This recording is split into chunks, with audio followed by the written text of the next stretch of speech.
Hey everyone, welcome to my channel. In today's video, we will be talking about narcissistic fathers and the damage they do to their children. All narcissists share similar fundamental toxic traits in their personalities. These traits include a sense of entitlement, a lack of empathy, and a tendency to exploit others. If a person with narcissistic tendencies happens to be a parent, they will undoubtedly subject their children to these harmful behaviors. Narcissists often project their own intense feelings of shame, self-hatred, and emptiness onto those around them, including their own children. As a defenseless and innocent child who loves and relies on this individual, the child naturally tends to inherently believe everything the narcissistic parent says and does. Consequently, the child internalizes so much of what they experience from the narcissistic parent and may adopt many of their beliefs about the world and about themselves to a large extent. It is impossible to have a parent who is a narcissist and not be damaged without experiencing the harmful effects of their mistreatment and abusive behavior, the negative and damaging things they have told you about yourself, and the gaslighting they employed. Exposure to any narcissist is immensely damaging and harmful, but the level of damage is amplified exponentially when a child is exposed to a narcissist. Furthermore, the damage is multiplied to an even greater extent, reaching a colossal scale, when the child is raised and consistently exposed to a narcissistic parent and caregiver from day one. Narcissistic fathers tend to select from among their children to either be what is known as the golden child or the scapegoat child, and their assigned roles for each child can be very specific. The golden child is regarded by the narcissistic parent as exceptional or special. The golden child will have exclusive privileges and entitlements bestowed upon them, enjoying excessive indulgence, constant praise, and being lavishly spoiled and pampered. The narcissist usually views that golden child as a complete extension of themselves, and therefore projects this delusion of perfection and superiority onto this child. Because the golden child is viewed as perfect, it lets the narcissistic parent believe that there is nothing wrong with him. But all those privileges and praises that the golden child receives come with a price. The golden child will have intense pressure on them to continue with their achievements, or risk exposing the real dysfunction of their family. They most likely only get attention from the narcissistic father when they are achieving something, so they will often become perfectionists and are set up for a stressful life. They only feel they are somebody if they are achieving things. In contrast, the child selected to be the scapegoat child is the one who takes the blame for everything that goes wrong in the family. This child becomes the target of continuous criticism, humiliation, degradation, and abuse from the narcissistic father. This can leave the scapegoat child feeling guilt-ridden and full of shame. But it is important to understand that these dysfunctional family roles are flexible. Depending on how many children the narcissist has, he can flip and shift the roles, and alternate between designating different children as the golden child or the scapegoat child. The father engages in this behavior because he derives a specific form of narcissistic supply from that particular child.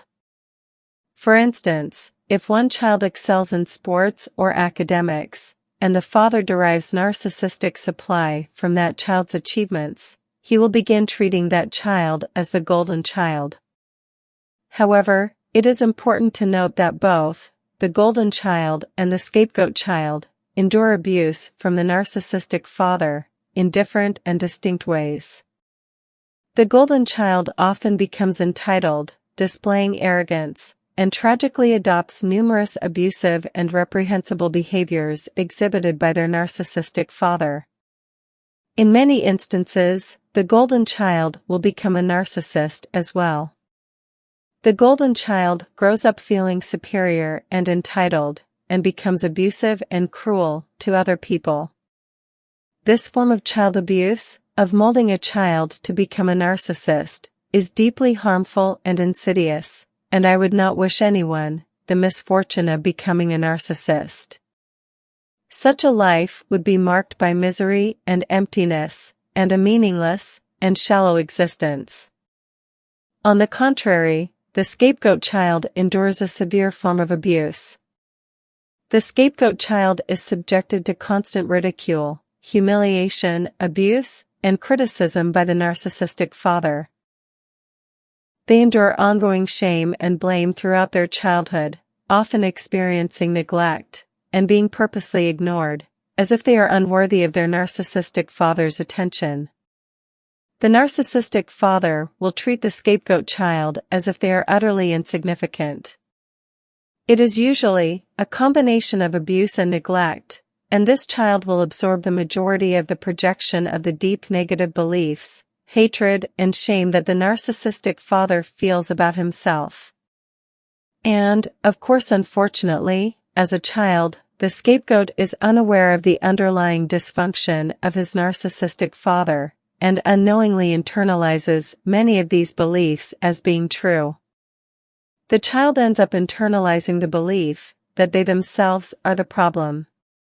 However, they still have the potential to recover, without the lifelong devastating consequences, if they can recognize and understand what has happened to them, and embark on a healing journey. Now, there is a third dynamic in this mix, called the lost child. The lost child attempts to stay out of the dysfunctional picture as much as possible by staying quiet, being on their own, and fending for themselves as much as possible. They don't expect and demand much from their family, as they know that their needs are not going to be met anyway. Consequently, this child will withdraw, feel alone, and desperately yearn for love, approval, and attention. They realize early on that their family is dysfunctional, and that they cannot help or fix anyone. This child plays by the rules, and doesn't anger the narcissistic parent, and usually starts planning their escape from this family pretty early on in life. As a child of a narcissistic father, you are subjected to various forms of abuse, neglect, and highly destructive behavior. However, the specific nature of the abuse and neglect can vary significantly depending on whether you are the golden child, scapegoat child, or the lost child. Now, I would like to delve into how the parenting style of a narcissistic father affects sons and daughters differently, as the consequences for each child can be profoundly impactful and vary significantly based on their gender. It is truly distressing and heartbreaking for both boys and girls who have a narcissistic father. In the case of a daughter with a narcissistic father, there is a significant likelihood that she may ultimately end up marrying a narcissistic man, much like her father. As an adult, a daughter's perception of how men behave, and how she deserves to be treated, is often influenced by her father. He is her role model. He serves as her guide, shaping her expectations for future relationships. Unfortunately, if the father is narcissistic, that usually means that she will associate love with control, abuse, and neglect. It is incredibly confusing for a daughter, raised by a narcissistic father, who exhibits harmful and abusive behavior towards her, but also tells her that he loves her, and we believe our parents.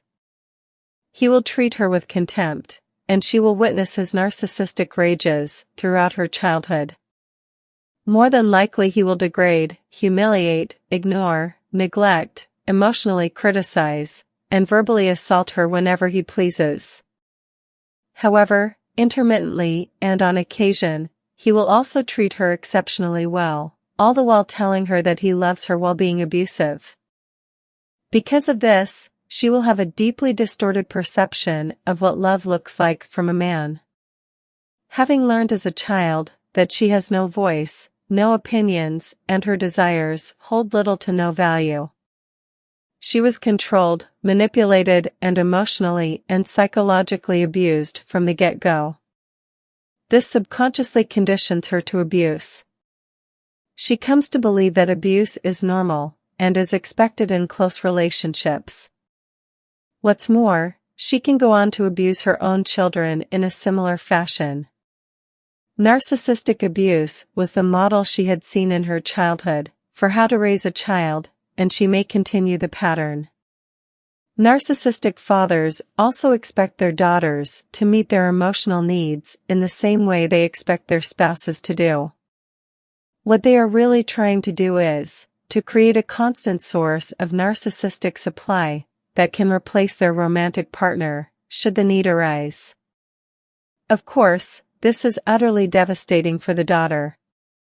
It robs her of her childhood, and it is a confusing message, because of the sexual undertones it implies.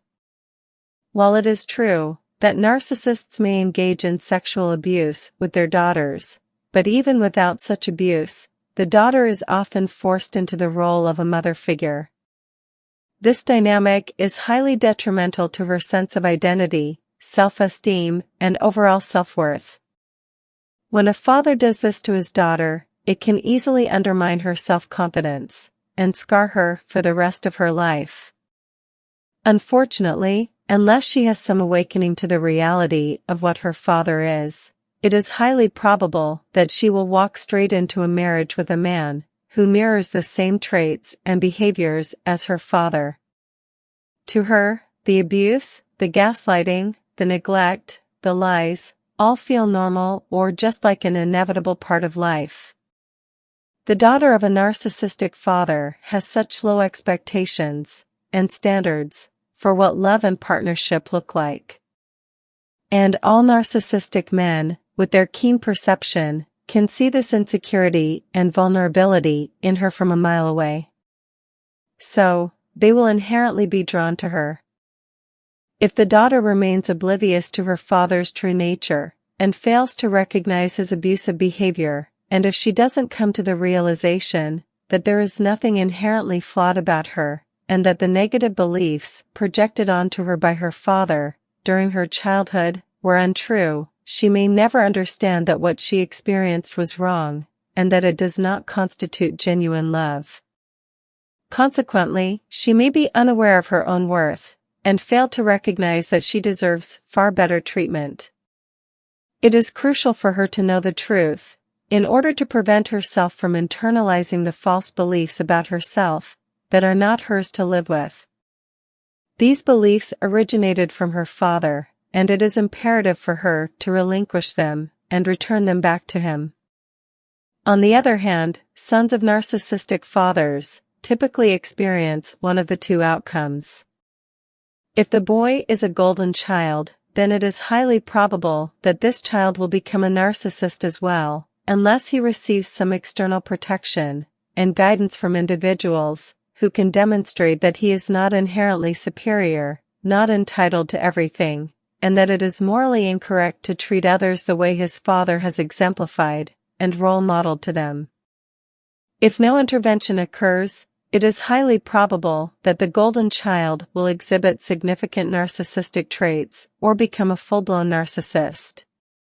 And for those who understand what a narcissistic personality disorder is, we would rather die than witness our children succumb to this destructive personality disorder.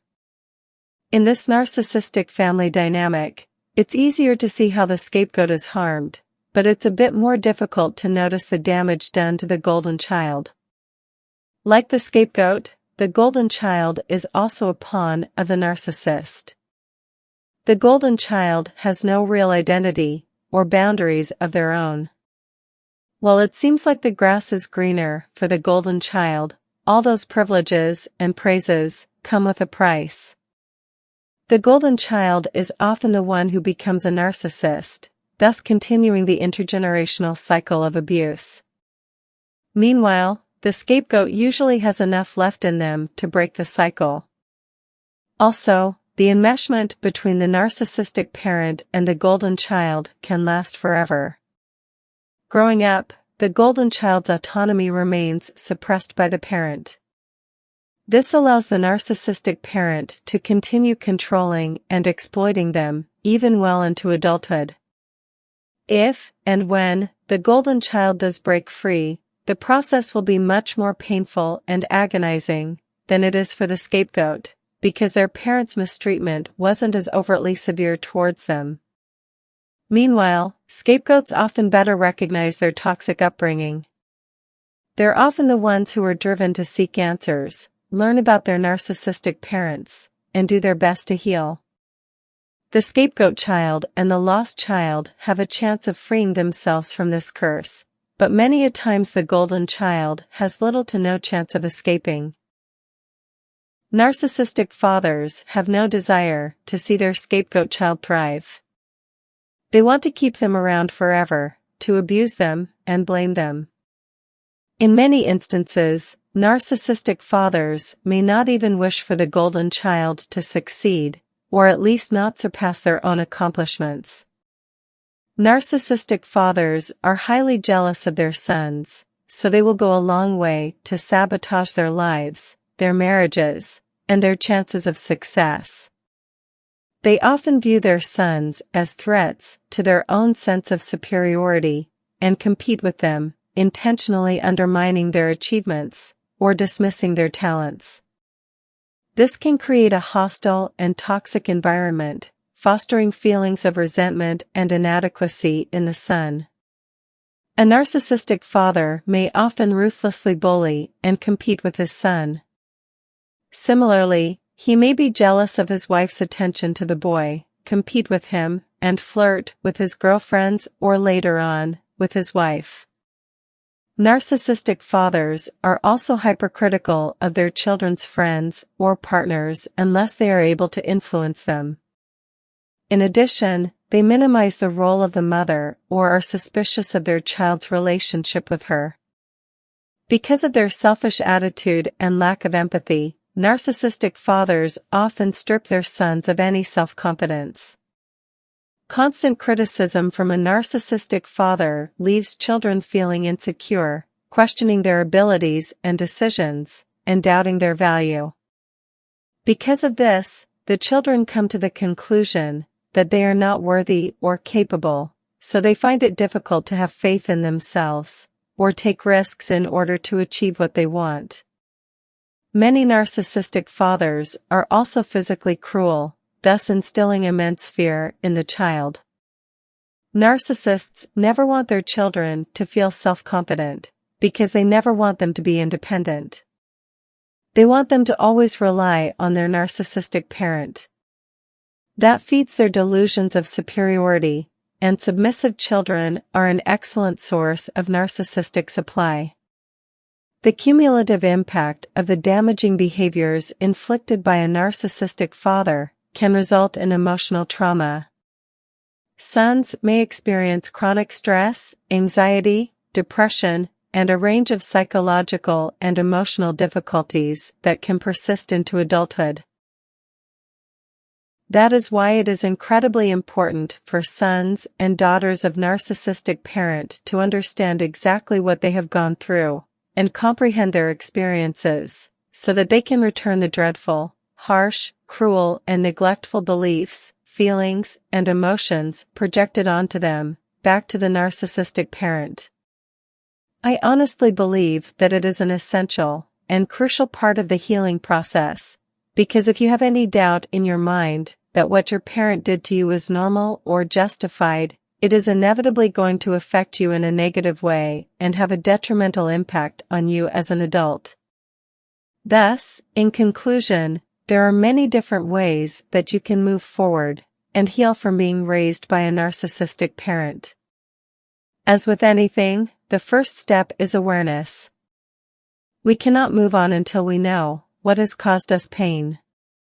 Educate yourself about the narcissistic personality disorder and the impacts that it can have on the family system.